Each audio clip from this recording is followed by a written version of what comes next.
Hi there, welcome to the Reynolds Review. I'm Caeley. This is our late summer episode, and it also happens to be my last episode ever. I graduated this year, and I am moving on with my life.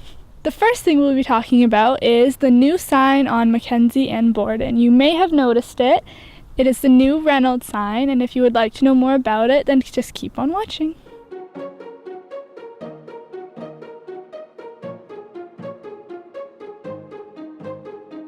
I've lived in this area for around 5 years. I've lived in this area for about a year and a half now. I've lived in this area my whole life.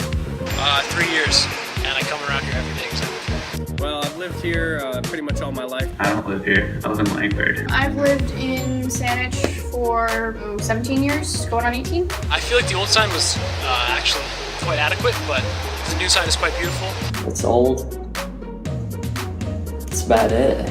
The old sign was very old. It was just like the pushy letter thing, so it wasn't great. I thought it was really nice, but it was hard to see from far away. It kind of matched the rest of the school. I thought it was kind of ridiculous that they made people go up and move the letters around. No one really paid attention to it. I quite like the new sign. It's different. Definitely cuts out the middleman with having to change the letters. You could have used the old sign the same way. I like the old one better because I think it just looks better. I think the new sign has a really clear message and it's easier for drivers who are going along to see. The new sign at Reynolds, to be honest with you, I haven't actually really noticed it. It's very modern. I don't think it matches the school very well, but you can fit a lot more information onto this. Our old sign kind of went through 2 iterations, so at one point it ended up getting a changed and new logo.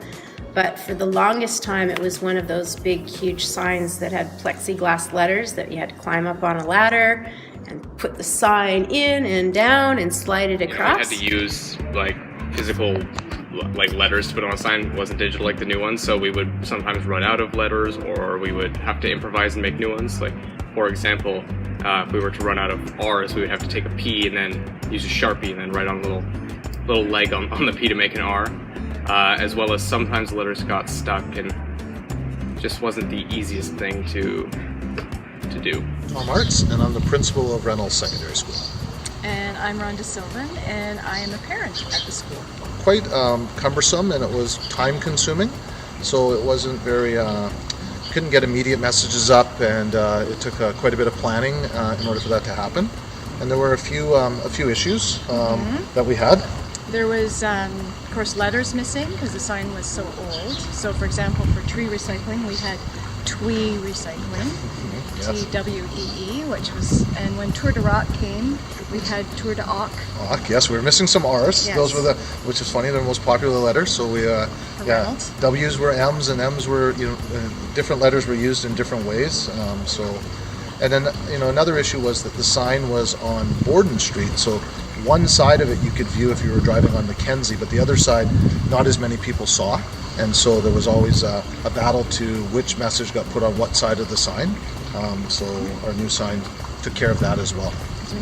Because we moved it, yes. Exactly. Yeah, so the PAC very generously decided that we needed a new system, letters were getting old. It was a lot of work to get students up there changing it all the time and be current with our messages. So they went through a fundraising process in order to get the new sign. The transition was fast. 1 week we were putting up the old sign. The next week they had everything put in place for the new sign, and the new sign was up. When we decided to go digital, because that's just what the age right now is dealing with signage, we contacted Houston Signs, who did the old sign originally, and found out that a new digital sign would cost many thousands of dollars. That wasn't available in any school budget that we were aware of. So it had to be fundraised if we wanted to go ahead with it. And I basically Googled how to fundraise $40,000 and came up with a technique that basically if you take a number, you start at number 1 and you add each consecutive number up to a certain number, and we chose 280, and you add all those up, it equals $40,000, which was our target number.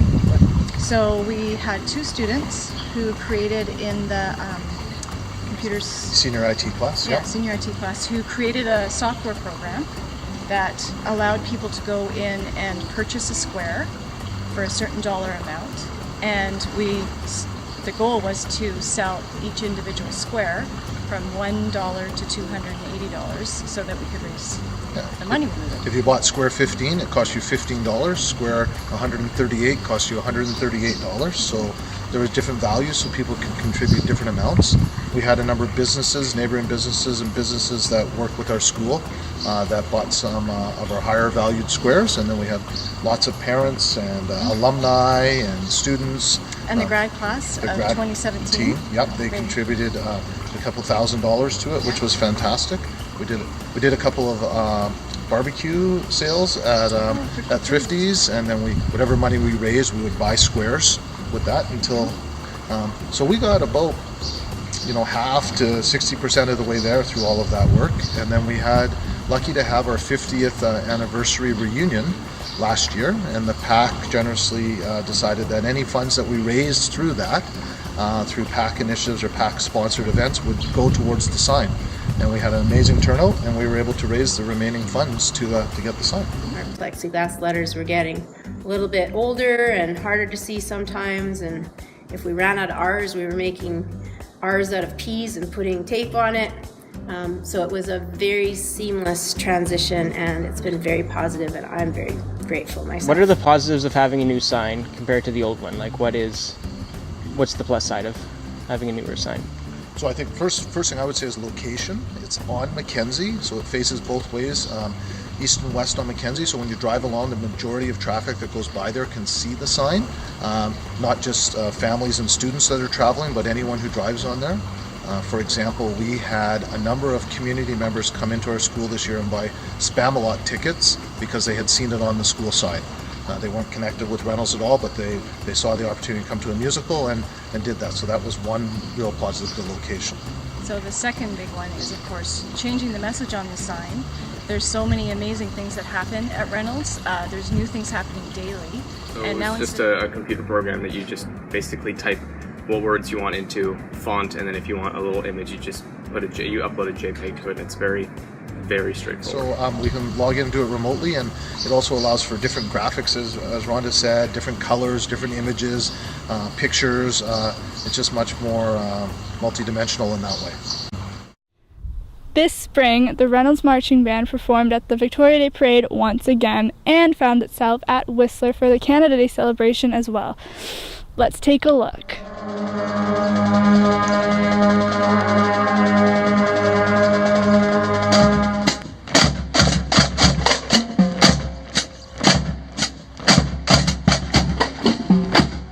Well, the Reynolds Band is made up of concert bands, jazz bands, marching bands, and this is our 51st year of operation.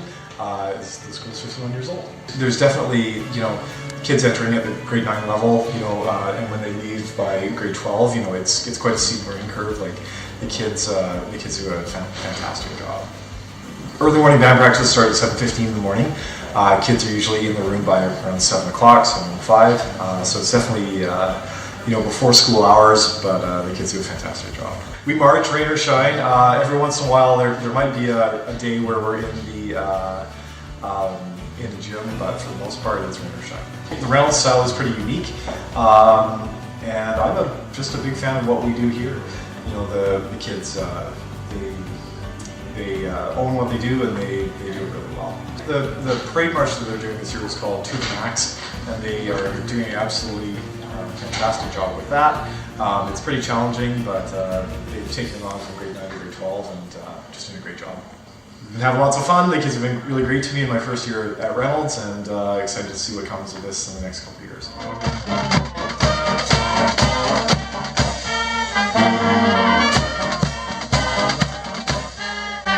The Reynolds Band program is a very integral part of the Reynolds Schools community, and it sort of is a way to include all the students in something that we can all share together and enjoy and have fun playing around with each other. And so the most enjoyable moment is pretty much every practice, because every practice is a lot of fun. It's 50% practicing and then 50% playing around and having fun and actually enjoying our day and spending time outside together.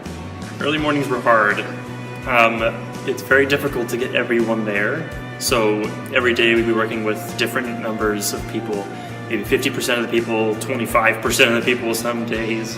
But they are a lot of fun because you get to go up and you get to sort of work together and teach each other. Like especially if there's grade 9 kids who are in your in the marching band, you get to talk to them and tell them, teach them how you've been trained, how you learned how to march and how to stick with it.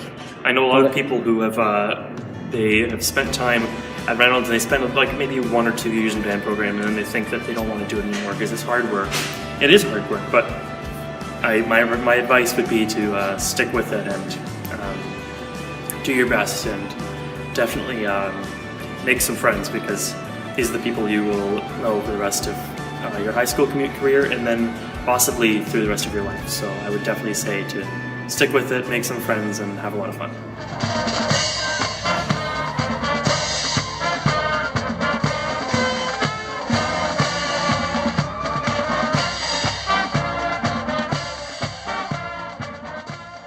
NHL playoffs were kind of exciting this year, but definitely not as exciting as the staff-student hockey game.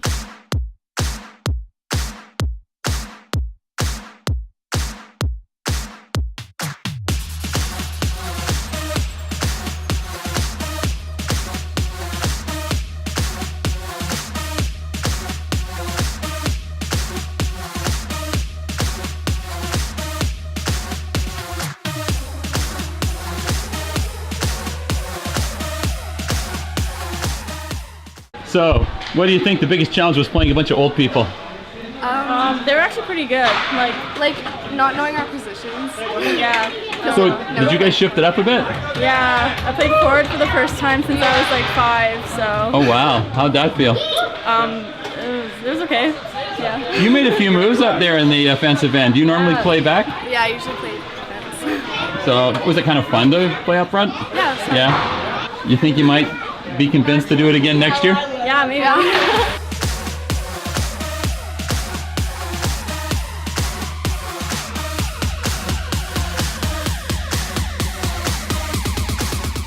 That was a pretty impressive goal you got there. How did that come about? Coach gave me a pat on the shoulder, said get out there. You know, you just want to get, when coach puts some confidence in you, get out there and make a difference, right? So Puckett got it deep for me. This is the guy right there, man. #1 coach player. Really good pass from Melissa Puckett. Gave it to Miss Caeley. Did a great job. Just kind of held the guy up at the line there for me. So Laura Caeley deserves a lot of credit for that goal. You know, you just close your eyes sometimes, get it on net, and sometimes good things happen. So, you know, is that the game puck you got there in your hand? Yeah. So I got 3 of them because, yeah, they said that I need a little bit more practice. So they said take it home and take some shots on the garage door. So, you know, I'll let them trash me a little bit, and we'll see them next year on the ice, right?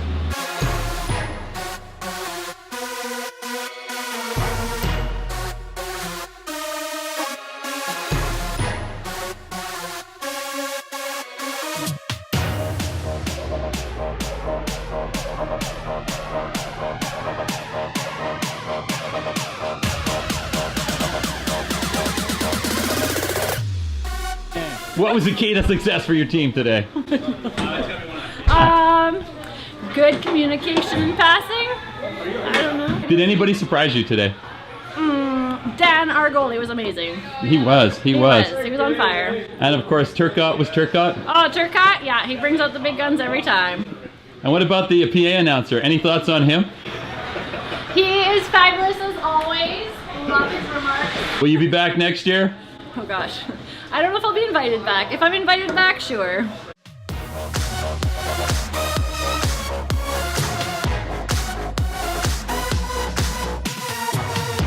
So there was a little bit of a scrum there. What was that all about? Yeah, you gotta go out there and you know, you gotta get pucks in deep. Coach saying gotta get pucks in deep, and we did our best. You know, we put our best foot forward. Gotta pressure the D, forward check, pucks on net, pucks in deep. So that was the key to your success? Basically, yeah, you got to get out there and you know, going up playing on the pond. It's everybody's dream, playing in the show. So was it a little bit chippy there for a bit? Not nearly enough. No. I like to muck it up a little bit more. There's no referee. Thought I could take advantage, but you know, coach said take it easy out there, so got to do it. Yeah.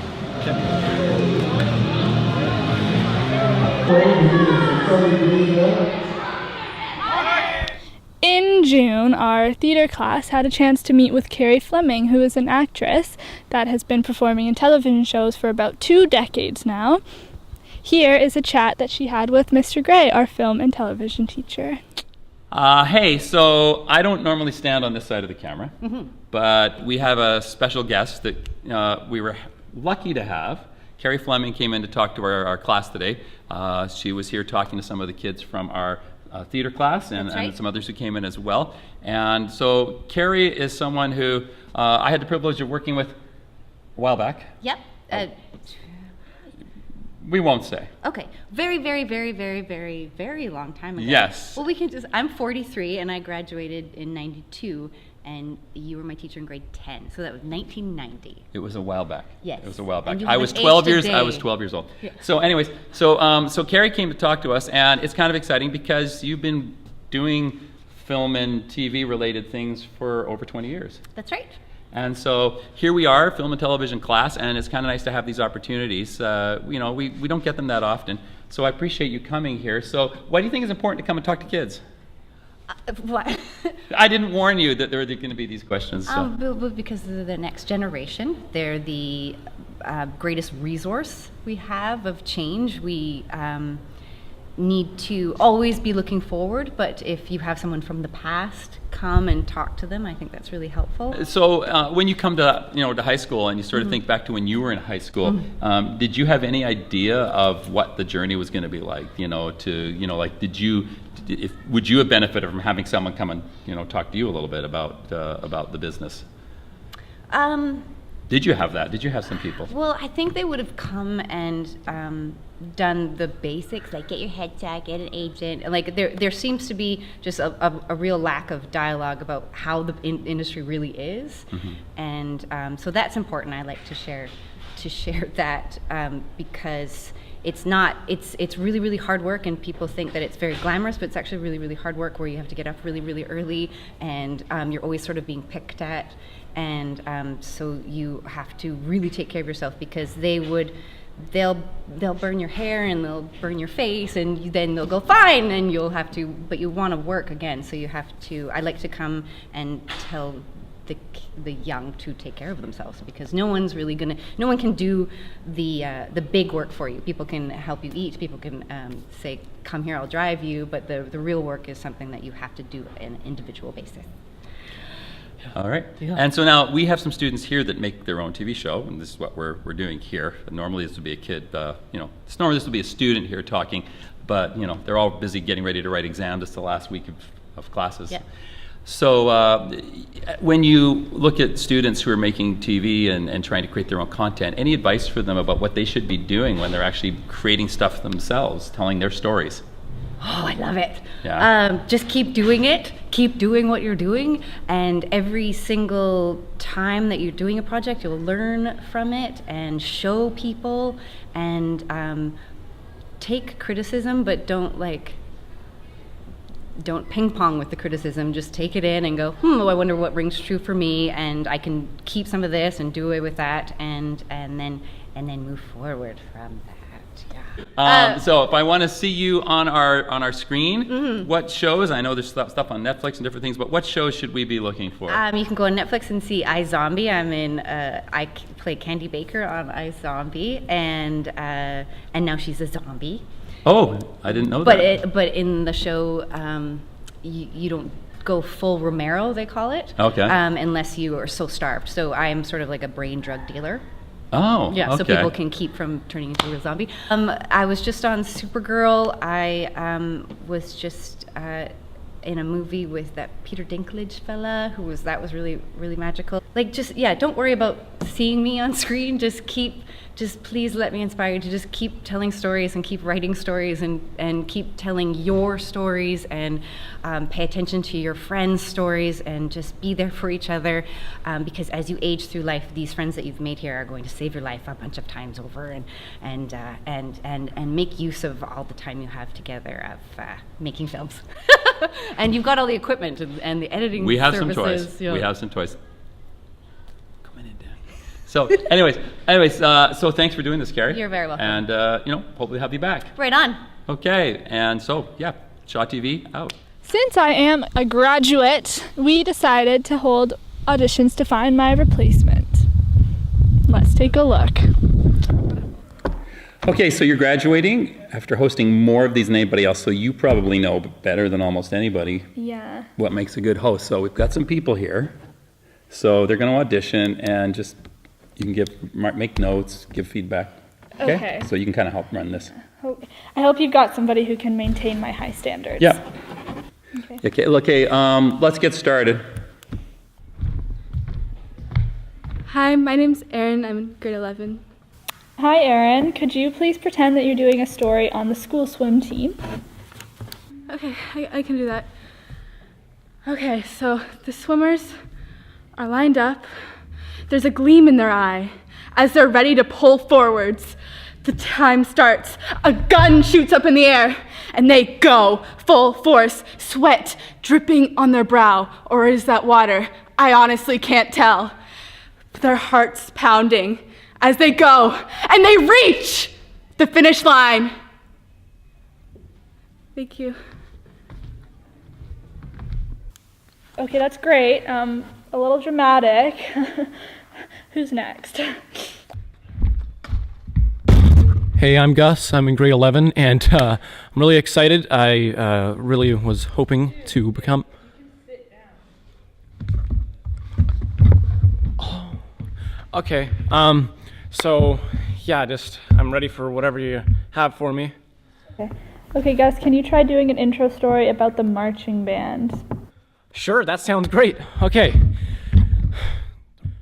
The Reynolds Marching Band has a lot of drummers, and when there's a lot of drummers, there's a lot of sticks. And they know how to use the drumsticks very well. Okay, how about just a little bit more energy, a bit vigor. Energy. Okay. Okay.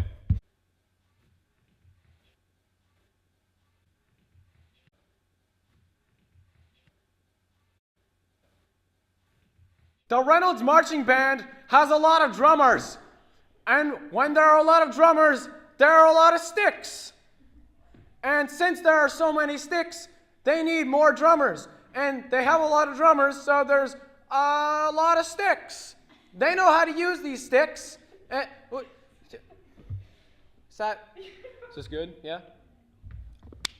Did I get it? Okay, perfect. Thank you for the opportunity.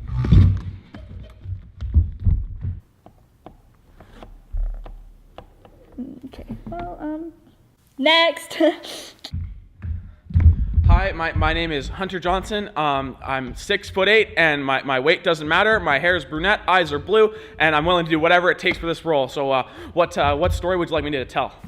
Can you please talk about the new sign? Yeah. So, I saw the new sign when I was coming to get my grad gown, and it was Your grad gown? Yeah, my grad gown. You're graduating, like you're in grade 12. Does that lower my chances? I won't graduate.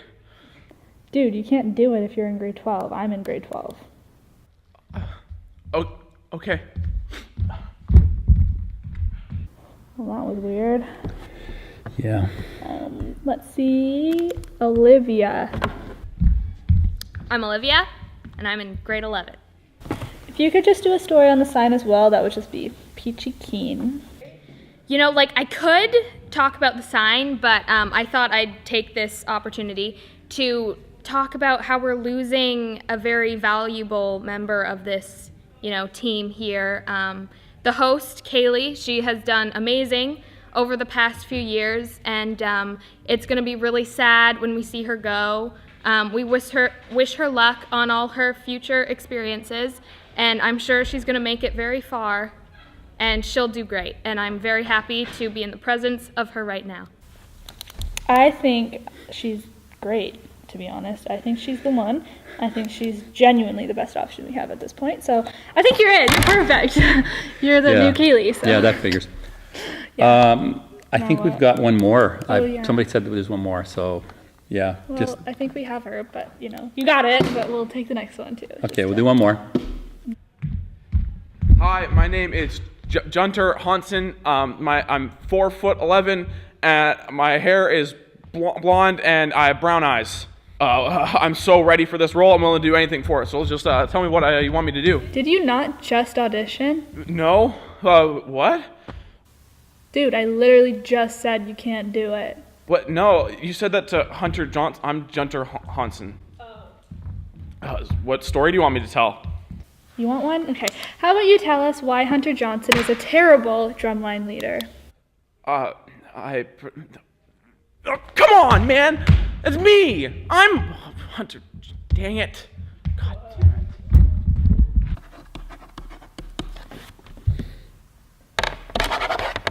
it.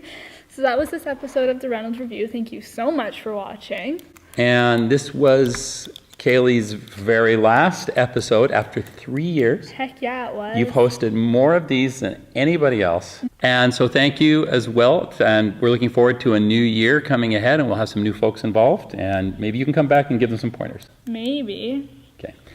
However, we also have a few clips from times gone by. So we're going to just have a little look at some of those moments over the last 3 years. Okay. No. Caught. You're going to like fall back. Wait.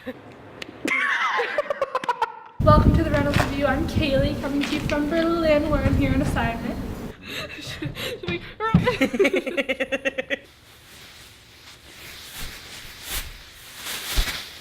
What are you doing? Waiting this year, hopefully. And return to Whistler for Canada Day celebration. Just kidding. Thank you for watching.